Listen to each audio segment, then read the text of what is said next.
మీ మోకాల నొప్పులకు ఎటువంటి సర్జరీ లేకుండా ఎపియాన్ పెయిన్ క్లినిక్ అందిస్తున్న అత్యాధునిక చికిత్స. గురు బ్రహ్మ గురు విష్ణు గురు బ్రహ్మ గురు విష్ణు గురుదేవో మహేశ్వర.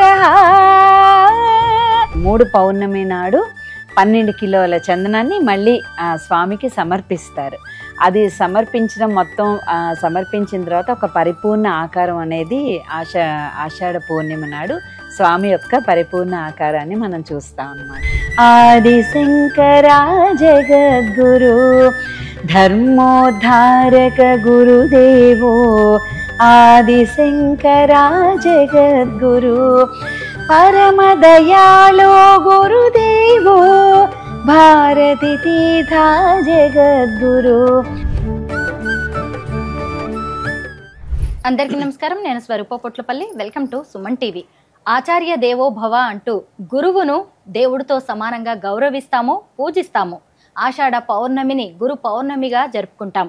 ప్రస్తుతం నాతో పాటు ప్రముఖ ఆధ్యాత్మిక గాయని కళ్యాణి ద్విభాష్యం గారు ఉన్నారు. ఆవిడతో మాట్లాడి గురు పౌర్ణిమ గురించి అనేక విషయాలు తెలుసుకుందాం.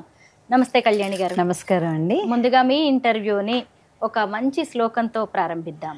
తప్పకుండా. మనము గురు పౌర్ణమి సందర్భంగా చెప్పుకుంటున్నాం కాబట్టి గురుస్తుతితోటి మనం మొదలు పెట్టుకుందాం. గురు బ్రహ్మ గురు విష్ణు గురు బ్రహ్మ గురు విష్ణు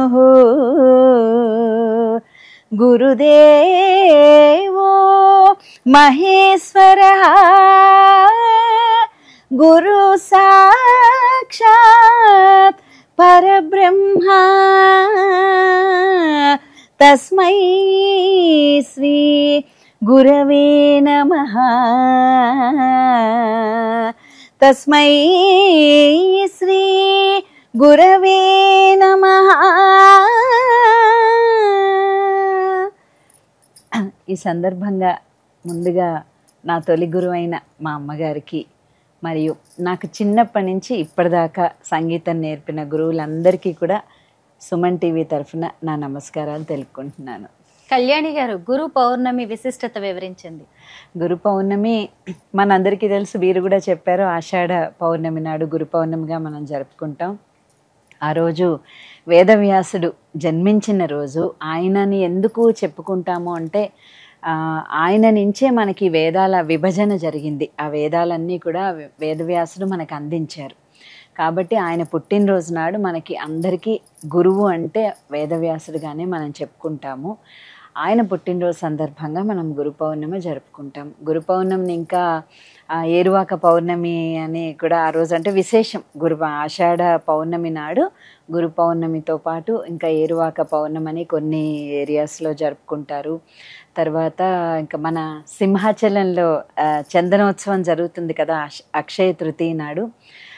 ఆ రోజు నుంచి మొదలుపెట్టి ఆ రోజు అంటే అందరికీ తెలుసున్నదే, మామూలుగా మనం ఒకసారి చెప్పుకుందాము. 12 కిలోల చందనాన్ని అంటే 3 మణుగులుగా చెప్పుకుంటారట.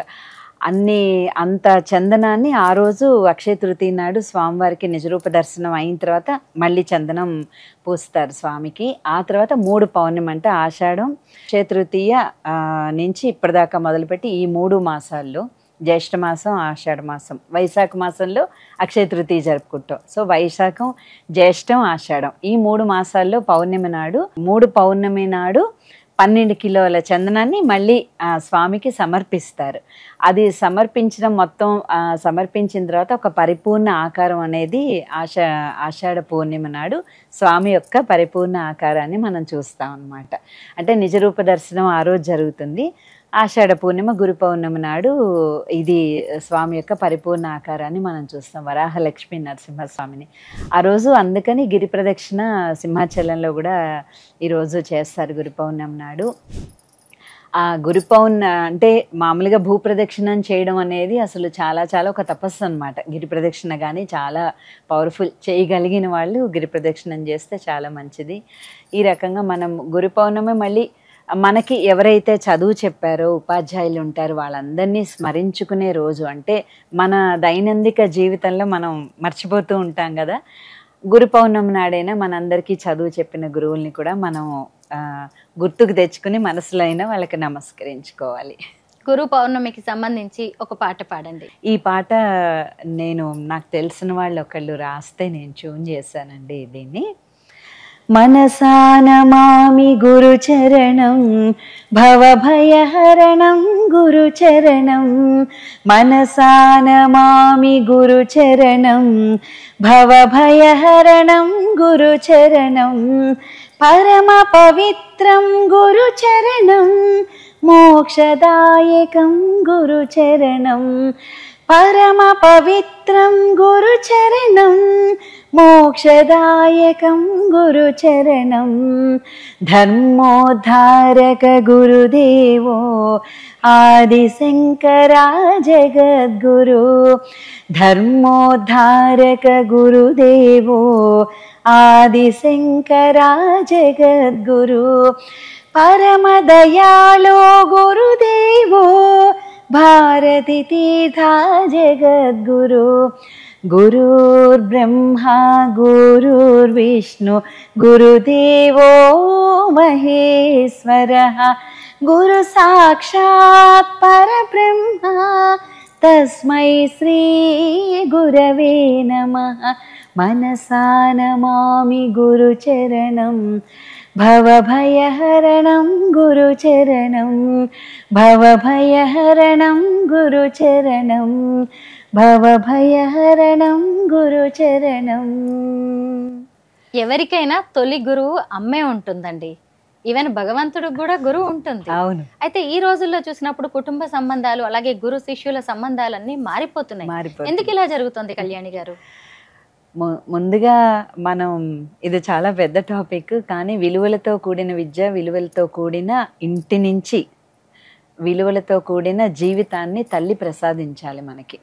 ఎవరు పుడుతూనే చెడుగా ఉండరు కదండి, అందరూ ఒకలాగే పుడతారు. కానీ వాళ్ళు ఏ దారిలో నడుస్తున్నారు, వాళ్ళు ఎలా పెరుగుతారు అన్నది వాళ్ళ ఇంటి వాతావరణాన్ని బట్టి, వాళ్ళ చుట్టూరా ఉన్న వాళ్ళని బట్టి వాళ్ళ మీద ప్రభావం చాలా చూపిస్తుంది.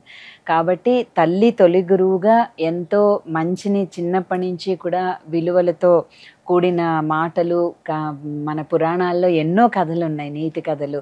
ఇలాంటివన్నీ వింటున్నప్పుడు పిల్లలు ఖచ్చితంగా చక్కగా పెరుగుతారు, వాళ్ళు సన్మార్గంలోనే ఉంటారు. కాబట్టి తల్లిదండ్రులు ముందర మంచిగా వాళ్ళ పిల్లల్ని తీర్చిదిద్దుకోవడంలో తల్లిదండ్రుల బాధ్యత మొదట ఉంటుంది.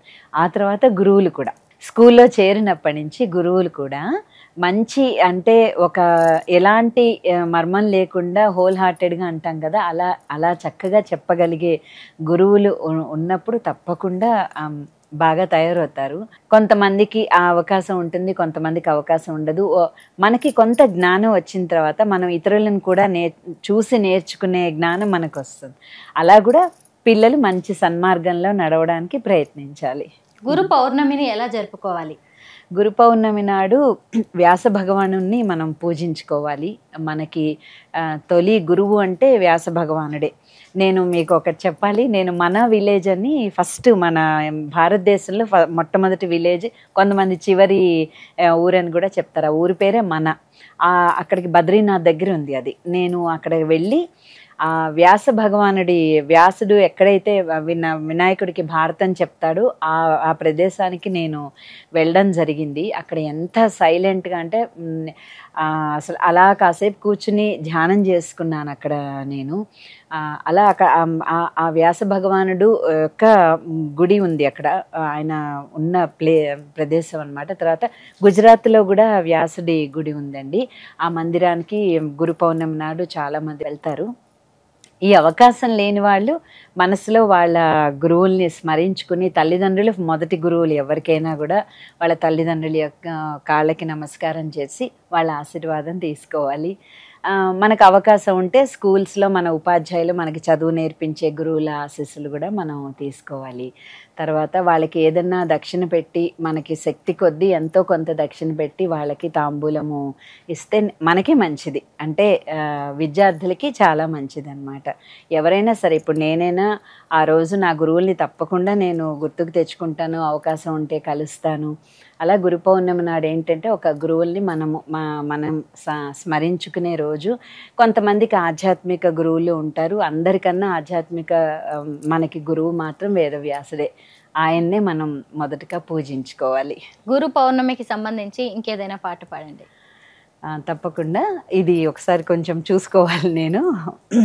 ఇది ఆదిశంకరాచార్యుల వారు గురుస్తుతి చేశారండి. ఆదిశంకరాచార్యుల వారు రాసినది ఒకటి వినిపిస్తాను మీకు. శరీరం స్వరూపం తథా వా కళత్రం యశశ్చారు చిత్రం ధనం మేరుతుల్యం. శరీరం స్వరూపం తథా వా కళత్రం యశశ్చారు చిత్రం ధనం మేరుతుల్యం. మనశ్చేన లగ్నం గురోరంగ్రి పద్మే తతః కిం తతః కిం తతః కిం తతః కిం. కళత్రం ధనం పుత్ర పౌత్రాది సర్వం గృహం బాంధవ సర్వమేతద్ధి జాతం. కళత్రం ధనం పుత్ర పౌత్రాది సర్వం గృహం బాంధవ సర్వమేతద్ధి జాతం. మనశ్చేన లగ్నం గురోరంగ్రి పద్మే తతః కిం తతః కిం తతః కిం తతః కిం. ఇలాగా మొత్తం చాలా చరణాలు ఉంటాయి. ఇది ఆదిశంకరాచార్యుల వారు రాసిన ఇది గురుస్తుతి. ఇది అంటే గురువు లేకుండా మనము ఏమీ చేయలేం. మన సన్మార్గంలో పెట్టే వాళ్ళే గురువు. అలా మనం నమ్మిన ఒక గురువు యొక్క ఆశీస్సులు తప్పకుండా మనకు ఉంటాయి ఎప్పుడు. అంటే మన జీవితాంతం మనం గుర్తుపెట్టుకోవాలి మనం నమ్మిన గురువుని. అది అంత గురువు లేకపోతే ఏంటి నీ జీవితం అన్నట్టుగా ఇందులో ఆదిశంకరాచార్యుల వారు మనకి గురుస్తుతి రచించారు. మీరు 30 ఏళ్లుగా సంగీత పాఠాలు చెబుతూ ఉన్నారు. మీకు ఇప్పటికీ గుర్తుండే బెస్ట్ స్టూడెంట్ ఎవరు? అలాగే మీ జీవితంలో మీ గురువు గారి గురించి చెప్పండి. తొలి గురువు మా అమ్మగారు శ్రీమతి సూర్యప్రభ గారు. ఆవిడ కాలం చేశారు. ఆవిడ నా తొలి గురువు అండి. మా అమ్మ నుంచి నేను ఎన్నో విషయాలు నేర్చుకున్నాను. చాలా చాలా విషయాలు. అంటే సంగీతంతో పాటు ఎలా ఆదరించాలి, మన ఇంటికి ఎవరైనా వస్తే ఎలా ఆదరించాలి, ఆ తర్వాత తను వాళ్ళ గురువులు మన ఇంటికి వస్తే, అంటే మా అమ్మ నేర్చుకున్న గురువులు ఇంటికి వస్తే ఎలాగా తను చూసేవాళ్ళు, అమ్మ ఎలా అతిథి మర్యాదలు చేసేవాళ్ళు, అవన్నీ కూడా నేను అమ్మ నుంచే నేర్చుకున్నాను.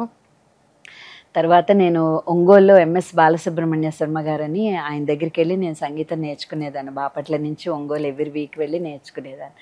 అప్పుడు మా గురువుగారు ఎంత చక్కగా ట్రీట్ చేసేవాళ్ళంటే మమ్మల్ని చాలా అభిమానంగా చెప్పేవాళ్ళు. తర్వాత ఎన్సిహెచ్ కృష్ణమాచార్యులు గారని విజయవాడలో వారి వద్ద నేర్చుకున్నాను. మా టీచర్స్ తోటి నాకు ఎంతో అటాచ్మెంట్ ఉండేది. నేను నేర్చుకున్న గురువులందరితోటి నాకు చాలా చాలా మంచి అటాచ్మెంట్ ఉండేది. ఎప్పటికీ నేను మర్చిపోను. వాళ్ళ యొక్క ఆశీస్సుల వల్లే నేను ఈరోజు ఇలా ఉన్నాను. ఆ తర్వాత నా దగ్గర నేను ఒక టీచర్గా నేను నా గురువుల దగ్గర ఏం నేర్చుకున్నానో, అంటే ఇదంతా కూడా ఇప్పుడు వేదవ్యాసుడు అందించిన మనకి వేదాల నుంచి వచ్చినది. ఆయన ఏవైతే మనకు అందించారో ఒక గురు శిష్య పరంపర అప్పటి నుంచి ఇప్పటిదాకా అలా కొనసాగుతూ ఉంది కదా. ఒక జ్ఞానాన్ని అందించడం, మనం ఏం నేర్చుకున్నామో నేను నా తర్వాత వాళ్ళు అలా ఒక జనరేషన్ నుంచి ఒక జనరేషన్కి గురు శిష్య పరంపర ద్వారానే మన విద్యలన్నీ ముందుకు వెళ్తున్నాయి. కాబట్టి నేను నాకు ఎంతోమంది బాగా మంచి స్టూడెంట్స్ చాలామంది ఉన్నారు. నేను ఎప్పటికీ మర్చిపోలేని ఒక స్టూడెంట్ అంటే మాత్రం నాకు ఒక అమ్మాయి ఉంది, కవిత అని. అది ఎప్పటికీ చెప్పుకుంటాను. ఎందుకో తెలియదు, ఆ అమ్మాయి నన్ను చాలా అంటే ఎమోషనల్గా నాకు చాలా చాలా అమ్మాయి ఒక కూతురులాగా నాకు అటాచ్ అయ్యింది. నేనంటే ఎంతో అభిమానం పెడుతుంది ఆ అమ్మాయి. నా దగ్గర కొంతకాలమే నేర్చుకుంది. తర్వాత అమ్మాయి పెళ్ళైపోయింది, 2 పిల్లలు, బెంగళూరులో స్థిరపడ్డారు. మళ్ళీ ఇప్పుడు హైదరాబాద్కి వాళ్ళు రీలొకేట్ అయ్యి ట్రాన్స్ఫర్ అయ్యి వచ్చారు. వచ్చిన తర్వాత వెంటనే నన్ను కలుసుకుని నా దగ్గరికి వచ్చి మళ్ళీ వాళ్ళ పాప, తను ఇద్దరు, అబ్బాయి 9th క్లాస్ చదువుతున్నాడు, పాప అక్షయ, తను ఇద్దరు కలిసి, కవిత వాళ్ళ అమ్మాయి ఇద్దరు కలిసి మళ్ళీ నా దగ్గర సంగీతానికి జాయిన్ అయినప్పుడు నేను అసలు ఎంత ఆనందపడిపోయానో మాటల్లో చెప్పలేను నేను. అలాగా అంటే అమ్మాయిని అలా చిన్నప్పుడు చూసి మళ్ళీ తన కూతురుతో ఇలా ఎంతోమంది గురువులకి ఇలాంటి వాళ్ళు ఉంటారు, నేను విన్నాను కూడా అలాగా. కాబట్టి అది ఆ అమ్మాయిని నేను ఎప్పటికీ మర్చిపోలేను. ఆ అమ్మాయి లాంటి స్టూడెంట్ మాత్రం నాకు ఇంకెవరు ఉండరేమో అనిపిస్తుంది, అంతలాగా అభిమానించే స్టూడెంట్ ఆ అమ్మాయి. గురు పౌర్ణమి గురించి అనేక మంచి విషయాలు చెప్పారు. Thank you so much Kalyani garu. Thank you అండి.